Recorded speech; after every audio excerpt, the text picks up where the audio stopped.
And just like that, we're back. Welcome to Chronicles of Power, a podcast dedicated to the world of power, where I review and break down the latest episode in the Powerverse. We are brought to you by Private Listed, your source for all things music, sports, culture, and entertainment. You can find us at Chronicles of Power at on IG, and you can find these recordings on Apple, Spotify, and YouTube. And if you're looking for us on YouTube, you can find us at PVTLSTD. This way you get to see my face, you get to see a lot of the video recordings that we have that goes along with the audio if you're just listening to this on Apple or Spotify or even Amazon. Now, because you are doing that, here is my one little favor that I ask of you. When you go to Apple or Spotify or even on YouTube, if you can hit the subscribe or follow button, it'll help us out a great deal. It'll help out with visibility, engagement, and obviously we'll be able to get more guests and we'll be able to do more things once we have a bigger following on all of those platforms. Now, we're doing pretty well on IG, but it has to show in YouTube and Apple, Spotify, and Amazon. So make sure you follow us there. Also, one more thing, because this is probably the most important thing of them all. If you can please leave a review about the show. Like if you like what we're doing, if you don't like what we're doing, you can always just DM me. No need for you to put any of that information out in the public. You can just hit me up. You can find me at Keemie Cakes or at Chronicles of Power. You can even hit up Gas at PVTLSTD. He'll tell me. And sometimes I see them, but that's his. We don't even play with over there, okay? That's very serious business over there, okay? Now, I'll be your guide today as we break down episode 406, The Price of Fame, directed by Monica Raymond and written by Kevin Fox. That's actually a newer name. Now, please excuse me as I clean off my glasses because, this is going to be my makeup for the day. Quick beauty tip for everybody. If you don't have on any makeup and you want to look like you got some on, just put some glasses on and then you'll be okay. Look at that. Much better already. Look at that. But anyway, I know I'm joking around a lot, but we have a lot of serious business to get to with this episode because last week was a doozy. This week, it was pretty mellow because we entered the realm of godless people. I have never seen a repass at a bar. Never. As a matter of fact, I'm trying to think, have I ever? I don't think a repass at a bar. I've never seen that, but I understand why it had to happen because that's one of the last places that he performed, and he had a following there. And Lou is part owner or investor in the bar and helping Shirley with the bar, and it just makes sense for the show because we've never seen Famous go to church, but we have seen Rock and her mom at church. She's not necessarily a parishioner of the church, but we have seen them there. I say all of that to say, I want to give you a little scoop on how this is going to go down today. I am reviewing this episode alone, and it is for good reason. We'll get through a lot of the scenes fairly quickly. I want to say the first half of this episode of this podcast, we're going to go through the scenes that happened in 406. In the latter half of the episode, we're going to go through who did it. And that is who I think did it, who couldn't have done it, and who could have possibly did it, or who is possibly involved with who I think did it. So we'll start off light. Let's go through some news that we had over the weekend. Let me just pull it up. So we saw that Michael Rainey Jr. this past week, he appeared on Angel Reese's podcast, and they kept it light. He didn't really talk about anything too serious, but he did mention that he was tired of Power. And we've heard him say or insinuate things like that before. We know that he does have 2 movies in the can that are about to come out. In addition to that, Gianni also did mention that he has a movie coming out in the summer as well, and that movie's name is Truth. Excuse me, got tongue tied for a little bit. Also, we found out that Shane Johnson has been casted in Courtney Kemp's new Netflix show Nemesis, and I was excited about that because I knew wherever she would go, he would find some place there, and he did talk about that in his interview with us Heck, I think that interview was like 2 years now, when he was on Chronicles of Power with me after his departure from Ghost. So, congratulations to Shane Johnson for being casted on Nemesis. I'm curious to see what this show is going to be all about. Obviously, it's going to be a crime drama, but I am curious to see what role he plays because he is kind of typecasted, and he talked about that too when he was on the show. One more thing about Michael Rainey Jr. And for those of you who don't know, and are not from the New York area, Vibes Cartel came to Brooklyn, and the world boss met Michael Rainey Jr. So we did post footage of them meeting each other backstage at the Barclay Center in Brooklyn. Hopefully you guys can go over to Chronicles of Power and at PVTLSTD underscore. You can see more of that where he got to meet him. He also reposted it, and he was pretty excited about meeting him, and that warmed my little Jamaican heart. And that's what I don't know if you guys can see that. So I'm repping for Vibes Cartel and Michael Rainey Jr. today. But that's it in terms of news. If there's anything else, we'll cover it another day. This episode, just a quick overview. Rob tries to overcome Marvin's poor judgment for killing Terry, as usual. Kanan recruits Jukebox to help him get justice for fame. And Unique assembles the final piece to his plan. Before we go any further, because I've seen a lot of you complaining about this episode is talking about episode 406, which aired last Friday. If you have not watched that episode, please be aware that going forward, we will be talking about extensive information as it relates to episode 406. Spoilers ahead. Enter at your own risk. Here we go. So, this episode, we're getting additional details about Famous's murder. And I've been thinking if I should go in chronological order in terms of scenes, or if we should just get all of the scenes out the way and then tackle the most important ones later on for when we start our Who Did It section. So, one theme or one arc of the show that I do want to tackle before we start breaking down the scenes is, what is the price of fame? And the episode title, you know how normally they have both an actual literal meaning and then a figurative meaning? And I asked myself, what are they trying to teach us this season? Because there's always a lesson. And you know how 50 Cent talks in the beginning of the episode and then he ends off the episode, and he pretty much brings the theme full circle for us.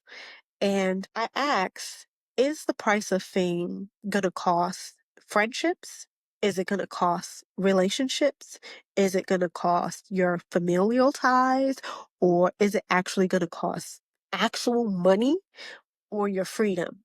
And I think we dibble and dabble into a lot of those different plot points for Raising Kanan, especially for this season. I think in this instance and in this episode alone, the price of fame is going to cost a little bit of your humanity, as we see with Jukebox, because she's going off the deep end here, your decency, and your common sense. I'll delve into that deeper, but there's something that I've been thinking about, because when we think about fame, we think about people becoming famous and well known, and how people react to celebrity or how people react to people who are famous. Not necessarily celebrities, but people who are well known. And even how people reacted to Famous himself. Famous, we learned a lot about him last episode in 405. We learned that he came from a household where there was domestic violence. He had to live in a shelter. He wanted to rap. He was just a fun-loving kid, and he wanted to be his friend Kanan's best friend. And it broke my heart to see how mean Kanan was to him at the end of last season. So, and it, now that I think back on his character, I'm like, he really didn't have to go through any of this, because all he wanted to do was just rap and protect his friend and, smoke weed, but get into kiddie things, not necessarily murder or drug dealing, but he did all of those things because he wanted to be a friend to his friend. And that cost him his life. I think, in the end. Now, on the flip side of that, before I went on that tangent, there's the opposite side of fame, right? There are people who are famous for good things, but then there's something called infamy. And the price of fame or the price of infamy as it relates to Rock, Stefano, Phil Russo, Terry, um, who was the other person? Oh, Akbar, and all of those people. Like they're well known, but they're not well known for good things. And that's why I was talking about earlier when I said humanity, decency, common sense, Marvin, right? What is their infamy or what is their fame gonna cost them? And I know that Rock has a lot of plot armor, but as you can see, she's not immune to one getting shot or being kidnapped or even being trapped in her own house, as we saw at the end of this episode with her and Unique eating ice cream in her kitchen. I actually had a little fun fact about the ice cream thing, but I'll get to that later. So please share your thoughts in the comments about what you think the price of fame is as it relates to this episode, how it's going to affect each of the characters going forward. What is fame's death going to cost everyone and their own fame or their own infamy? What is it going to cost them in the end? We all don't know how this story progresses. We do know what happened to two of the characters. We know for sure that Kanan and Jukebox, they perish in the first iteration of Power. We saw their adult versions in that one. So we know what happens to those characters, but we really don't know what happened to Uncle Marvin, what happened to Lou, what happened to Rock. We don't even know if they're still alive, even though I keep alluding to what they said in Power, but I try not to say it here because we don't know how true that is and if they are going to stick to canon or if they are going to change some things up. So let's get into some scenes. Don't forget to put down in the comments what you think the price of fame is. Now, we open up the episode with the repass. I feel like we went over that and I don't need to talk about how godless it was already.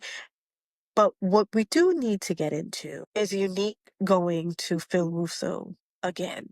So Unique feels as though he has all of his chips in order, all of the pieces in place, and the only thing he needs from Phil would be money and men. And Phil is like, what does this have to do with me? And how do I make money off of this? Sure, you can come to me and tell me anything. You could tell me you got all types of pieces in place. You could tell me you have all of these things going down. And Phil could care less.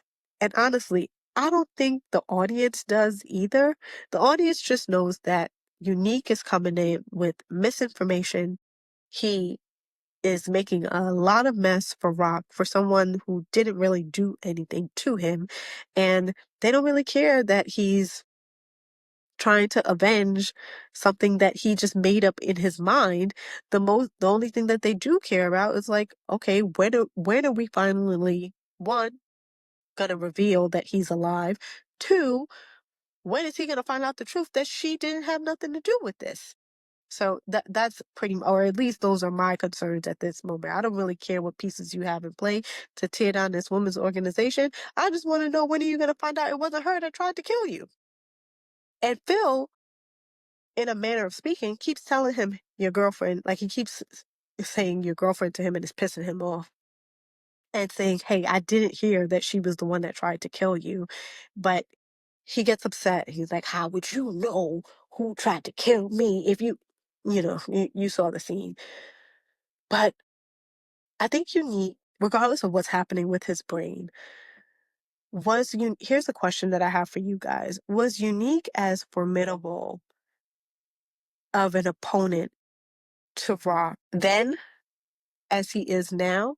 We know that he's building pieces, but because he's behind the scenes and he doesn't have a full team formed yet until he goes and gets with Akbar, or even when he goes to get with Akbar, is this someone that Rock should fear?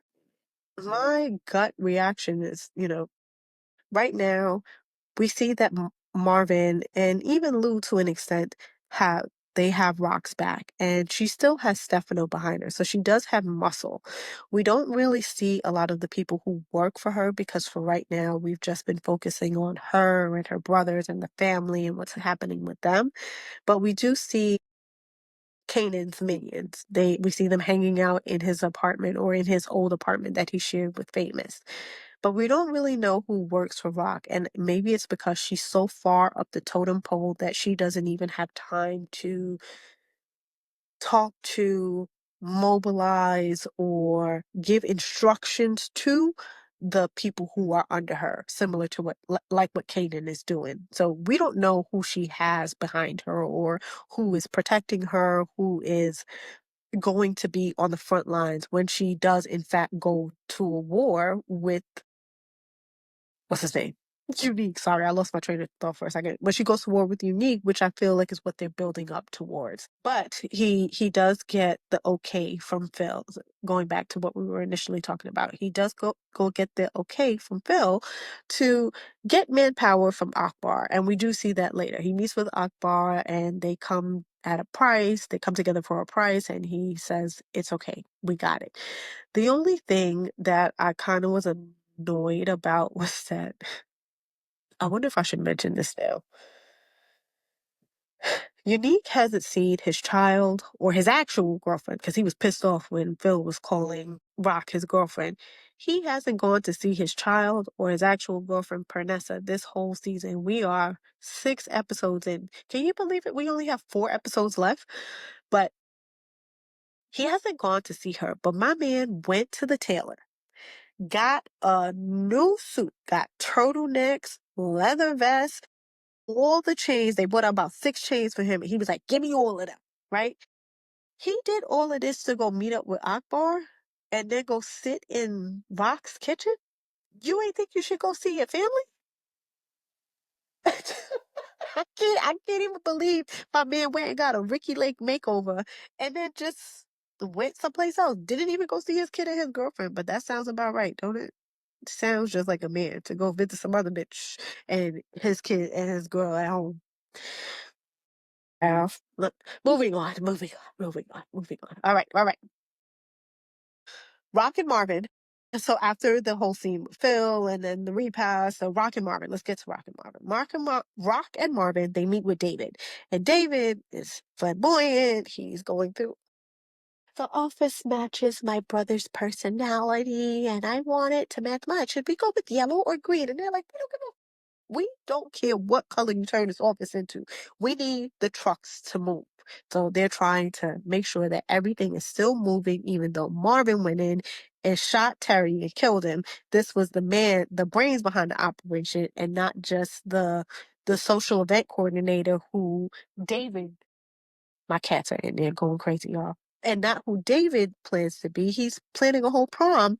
Meanwhile, Terry was on top of the numbers, on top of the trucks, on top of what was coming in and what was going out. I don't know if David is going to last very long. And one of the pivotal points of this conversation, or the best parts of this scene, is that we now see that Marvin is being held responsible for David. The same thing with Early. If these people mess up, it's on Marvin if they mess up. And Rock has given him this responsibility, and so did Stefano. And we do see later on that Marvin meets with Early to go get his cut of the bookie business that they're running on the side with Stefano. All of this is going to come to a head eventually. Who knows? But eventually it will. Something has to happen with Marvin this season. He's been skating by for like 2 seasons now, and I'm curious to see how they resolve his character for season 4 and what trouble he'll be in when we go into season 5. So let's see. After that, Kanan does go to OC, and OC is a slimy little fella because Kanan asks him some good questions, and I think that his frustration with him, not only because Famous is dead, is warranted because OC never has a straight answer. He doesn't seem trustworthy. And whether or not you think Kanan may be overreacting to the way how his responses come out, he's right. It's just that I think that he's not tapping into whatever his intuition is about him correctly. OC is a liar. Obviously, we know that he has been coordinating with Unique behind Kanan's back. And I wonder, right? Else has he been talking to about Kanan? And where did he even meet this person? You know, like how when you watch old cop shows or any kind of crime drama and they try to figure out who the mole is, it's always the new person. OC is the mole. He is the person that is carrying back all of the information. I wonder if he's not only carrying back information to Unique, but is he carrying back information to Snaps and Pops? And is that the reason why Famous is not here? Think, think about it. But so in addition to him asking about what happened to Famous, he wants to know, hey, whoever gives me information about what happened to my friend, I'll give you some money. So OC follows Kanan. This is the smartest idea ever, right? Kanan has a trunk full of money in a storage facility. No one's going to follow him there, right? Every other car on the block is a Cutlass, Impala, whatever else is out there.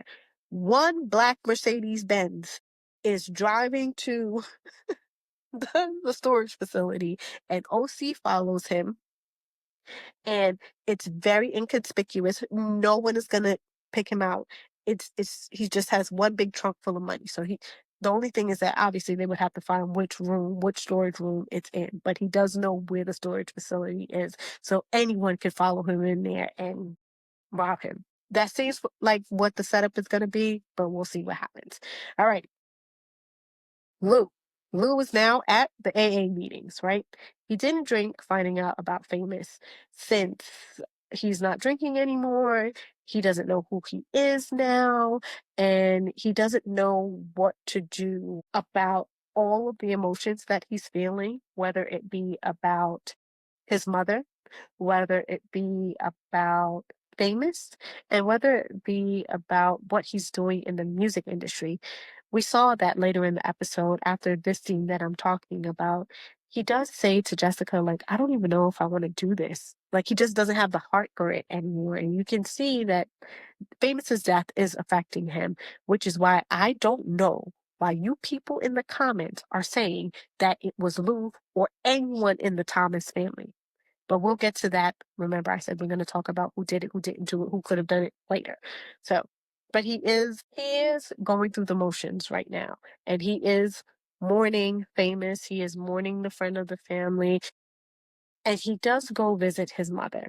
And his mother, the gem that she talks to him about what she's told Marvin to do. And if Marvin came back to Lou asking or telling him that she asked him to euthanize her or to help assist in a mercy killing for her. Marvin did not tell Lou this. But then she starts to ask Lou, and I understand what she's going through, right? Or at least I think I can. I can empathize that she's dying and she wants to die on her own terms. She doesn't want to be in pain. She doesn't want to be suffering, and she doesn't want to be angry anymore. She has very valid reasons that she lays out. She says, I'm upset and I don't want to be here to see other people living, and I don't get that opportunity too. I get it. I understand what her plight is in this scene. But you can't ask your kids to kill you. Like you just can't do that. Especially if she knows her kids the best. She says, you're too soft or you're too sensitive and you've always been this way talking to Lou. She says, I didn't ask your sister because she's too hard. And she thought that Marvin would have been the good in between, but she still forgets that that's still your son. You can't ask him to kill you. And Lou's response to this is what I think Marvin is going through too, right? Like, I may be a killer and I may have killed people before, but I'm not scared about me doing it to you. I'm afraid of how I'm going to feel or what me doing this to you is going to do to me. And the fact that she has never reconciled that in her brain is astonishing to me. But that just goes hand in hand in how selfish she is and how she's not taking into account her children's own her own children's mental health and what her death could do to them. But on the flip side, I'll say maybe she doesn't feel like they have any love towards her. Maybe she does feel like she failed as a mother. Maybe she does feel like it wouldn't be hard for them to do because she didn't do all of the things that she needed to do for them as their mother and them as her children. So maybe she thinks it's nothing. That's kind of heavy. If you get a chance, please go back and watch the interview with me and Sasha Penn and where we talk about the burden that family puts on you in a situation like this. I've been thinking about that conversation since we've had it, and I've come to a lot of different, I guess, resolutions in my brain. But I'm curious to see if Rock is actually the one to put her out of her misery, considering how tough Rock is. And she lacks a lot of emotion, or not lacks. I don't know if that's the right word, but she's stoic to a fault, and she uses it as like a badge of honor because she's the one who always has to carry everything out. The best example I can think of this for right now, or at least as it relates to the show, is, and I got cut off, but so as it relates to Scrap, and she ended up having to take the lead because Marvin and Lou decided that they did not want to kill this person. And she had to make the hard decision to do it because she thought that he was snitching because of bad information that she got from Detective Howard, and she had to carry it out. And I wonder if this is what is leading up to the death of Joyce. Whereas Marvin couldn't do it, Lou couldn't do it, so the big OG is going to have to come through and just put an end to her mom's life. I really wonder if they're gonna make her do that. I that's gonna be crazy if Rock ends up killing her mother, even though I feel like she'd be the one to come in with a needle like this with the mother. Um, but another scene that we have to go over is there's two more, and then we'll start doing the whodunit. Laverne, Laverne, Laverne, Laverne, Laverne. I think this may be the last time we used that name because going forward, she is definitely Juke or Jukebox.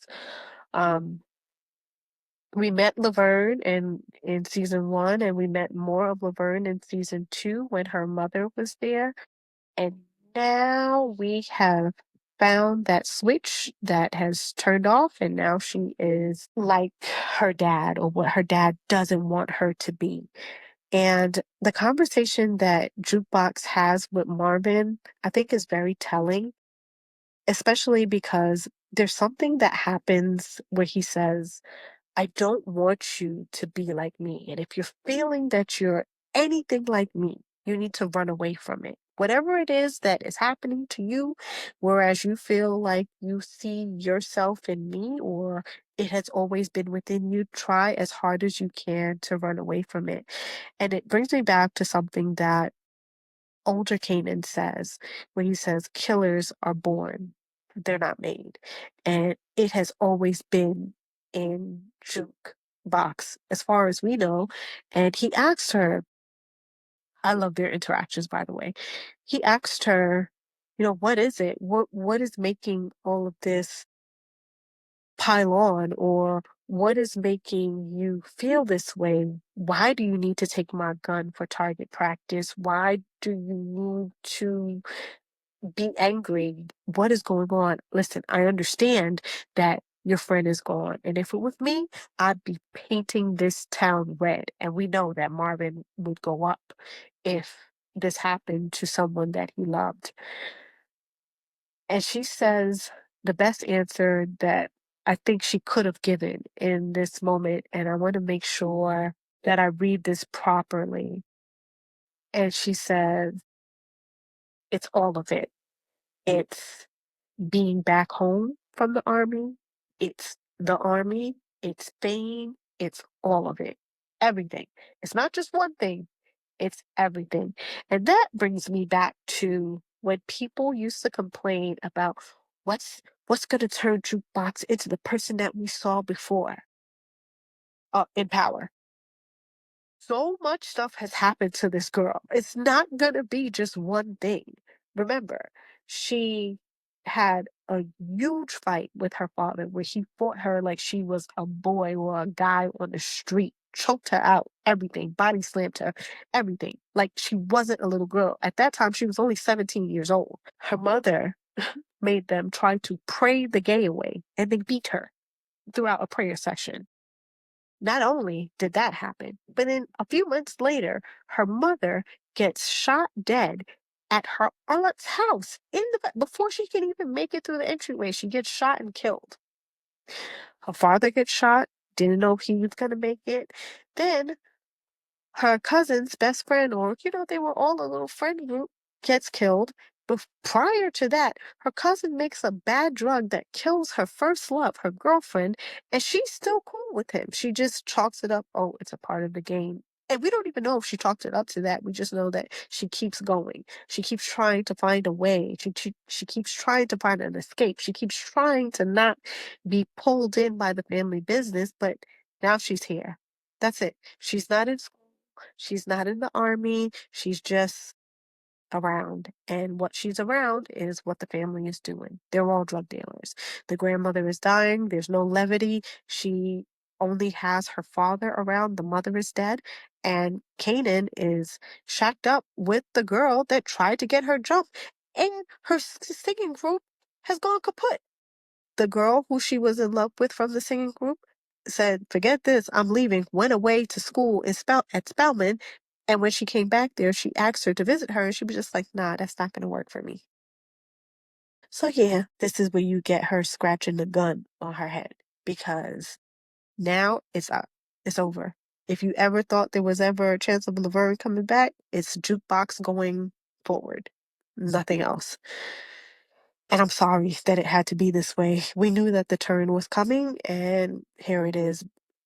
Because that scene where they're in the park, which is what we'll discuss later, because I feel like they gave us a lot of information about what could have possibly happened to Famous, it's over with now. Over. Shooting in broad daylight, going back to what I said earlier, common sense, humanity, decency, out the window. And that's the price of her fame, or the price of fame for her. And when he died, what is it going to cost? And she's losing everything right now. Humanity, decency, common sense. Now, Garcia. If I didn't know that some of these things happened in real life, I was almost ashamed that this scene had to come here because this has happened over and over and over in real life. I can tell you stories in Brooklyn where teenagers have gone missing and parents have gone to the cops looking for them, and they just wrote them off as runaways or that they'll be back. And this is what's happening with Garcia when he visits when he visits Miss Figueroa, and he gives us more information about what happens to Famous, and we find out that it was a very brutal kill. It wasn't just getting shot in the head and that was it. They tortured him. He was brutalized, and then he was murdered, and then they threw him in a trap house in Mott Haven with a mattress over him. And we don't know how long he was there, but we know whoever did it, they carried out a very brutal killing of Famous. He comes to the mother, and the mother is just like, "Please, sir, get the F out my house, because when I came to you looking for help, you told me you could not help me." And now he's looking for info on Sean's friend, and now he wants to help find her son's killer. But she wanted to help find her son, who may have still been alive, because we don't actually have the timeline of what happened to Famous. He said no. He didn't do it. And then now he tells her that Famous was helping with an investigation on a cop's murder. And her reaction is gold, because she's like, "You know what that tells me? If you're telling me that Famous was helping you solve a cop's murder, then that tells me that some cop opened up their big ass mouth and got my son killed. Get out my house. Because if you knew all of that then, you should have definitely been looking for him before. And not just when we find his body and I'm here crying in my house, getting ready to move to California with my daughter because I don't have nothing keeping me here anymore. Y'all completely messed up my life. My son is gone. The only thing that had me anchored here was him. I'm out of here. Get out. Y'all ain't gonna find the killer anyway. Also, she does say he's the victim here, and I don't want us to lose sight of that. And sometimes I kind of feel like cops or the justice system loses sight of who the victim is, especially if they feel that you are a criminal as well, or that you are a part of a criminal investigation. Sometimes if you end up being a victim, there is no justice for you because they looped you in with the rest of them.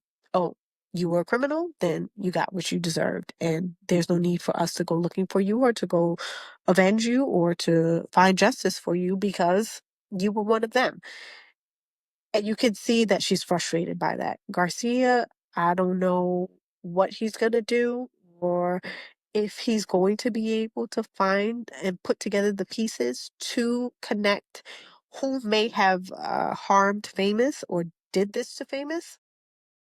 But there has to be some sort of resolution at the end of this. They can't just leave it open-ended for season 5 because they have dragged out this Famous thing for the entire season. We're up to episode 6 now. We didn't see him for 4 episodes.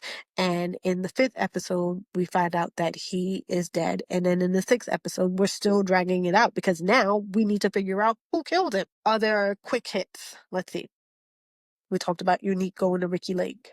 We didn't talk about Lou uh, hooking up with Jessica and her leaving her chain in the studio and then Imani finding it. He's going down a slippery slope. We already see it. I think he's about to make his way back over to Rock's side because he's not really feeling the music thing. The other thing that we didn't go over was Lou's conversation with Birilla. It's almost like that was almost like a love letter to rap in a sense, where we talk about, hey, I love you, but you need to make some changes. Right? Like, I don't want to go on the same dates that we've been on. Let's try something new. We don't have to talk about the same things that we normally talk about.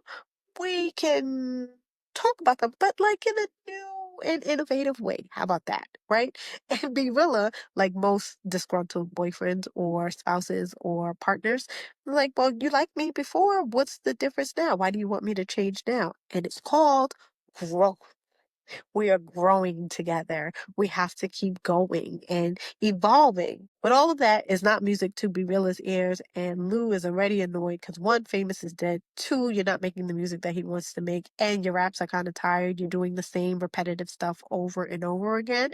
So what does Berilla do? He did exactly what you guys predicted he was going to do.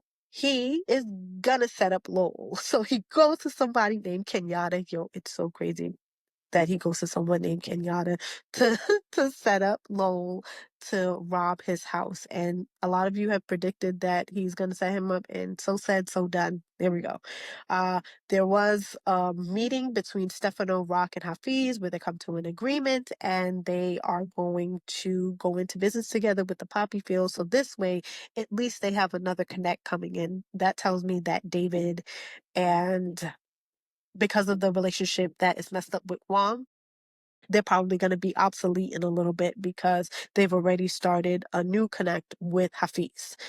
Let's see, is there anything else? Juke was doing target practice. Oh, there's something that made me laugh. Because I want to read a theory and then I want to do the whodunit, but there is something that I wanted to talk to you guys about with Juke and Marvin's conversation. So Marvin takes the gun back from Juke and they he tells her, I want you to run away from it. I don't want you to do this anymore. But when Kanan comes back to the house for Juke and he says, were you for real that you were going to help me go get justice for Fame? And she says, yes. Marvin says, I make a lot of mistakes and I don't want you to do the same things that I do. And I kind of had to smirk and kind of shake my head a little bit because Marvin does take the gun back from her and he doesn't put it back in the same hiding spot under the first couch cushion. He moves it 2 couch cushions over and she gets it and leaves out the house with it. And I'm just like, Marvin, if you really didn't want her to do this, you should have hid this gun somewhere else. You should have put it in a lockbox or away from her because she knows where it's at. You guys live together.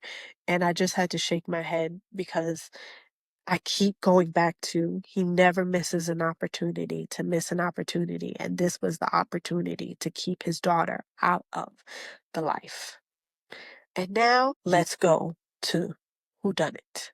I wanted to do like 3 things I love, 3 things I didn't like, but we don't have time for that this week. Here is a theory from AJ Walker. Shout out to AJ Walker. He sends me a lot of different stuff throughout the week, along with a lot of other people. But I do want to read this and tell me what you guys think. And then we'll do who did it from who didn't do it and all that good stuff.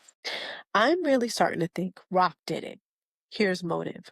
I think Fame cooperating with the cops was the last straw. He dry snitched on the streets, need a body song. He snitched on Rock for putting the gun in Kanan's backpack, which she warned him not to do. And now she likely got word from the lawyer that Fame, the lawyer meeting Andre, that Fame was assisting the cops and feds against Howard. I think she had Marvin track down Famous, and after Marvin let him go, hired them 2 white cops who broke her windows at the strip mall last season to follow Marvin to Fame, and then kidnapped him, and she either had them do it or she tortured and killed Fame herself for talking too much.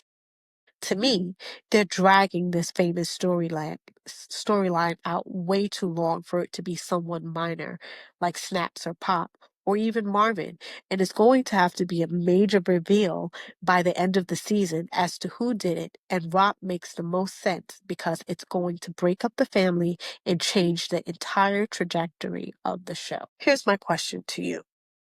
Do you believe that Rock could have tortured and killed Famous? No. I I don't think that at all. I don't think that Rock lured Famous with the 2 cops that tried to extort her, who broke her windows from the strip mall. I don't think she did that at all. If anything, after watching this episode, there is no way that any one of you can still think that the Thomas family had anything to do with the death of Famous. There's no way. They had nothing to do with it. Marvin did not kill Famous. He doesn't even have a reason to do it. This thing about the lawyer coming back to them and telling them that Famous was snitching, we would have already seen that. We saw everything that the lawyer knew. The lawyer told Rock on camera, we saw the scene, what he knew, who was coming after who, what investigations were closed. We already saw that he didn't say anything about Famous. Marvin talked to Lou about Famous. As much as we knew about him, that's what we knew. That's what Marvin knew, is what he told Lou. That's it. He did not kill him. Marvin did not kill Famous. Lou did not kill Famous. He's been looking for him. He was his star. They had a budding music career. He wanted to make sure that he made it out or that he had another hit coming out of him, and he invested in him. The whole thing with Bulletproof Records and him going to Lowell and them looking for Famous, they didn't kill him. Rock had nothing to do with it. I told y'all this from last week. We see what everyone is up to. I understand that some people don't know what they are up to. But remember, as the viewer, we can see what is happening. We saw what was happening with Rock. We saw what was happening with Unique. And if y'all tell me that Unique killed Famous, I'm gonna scream. I'm gonna yank all my hair out.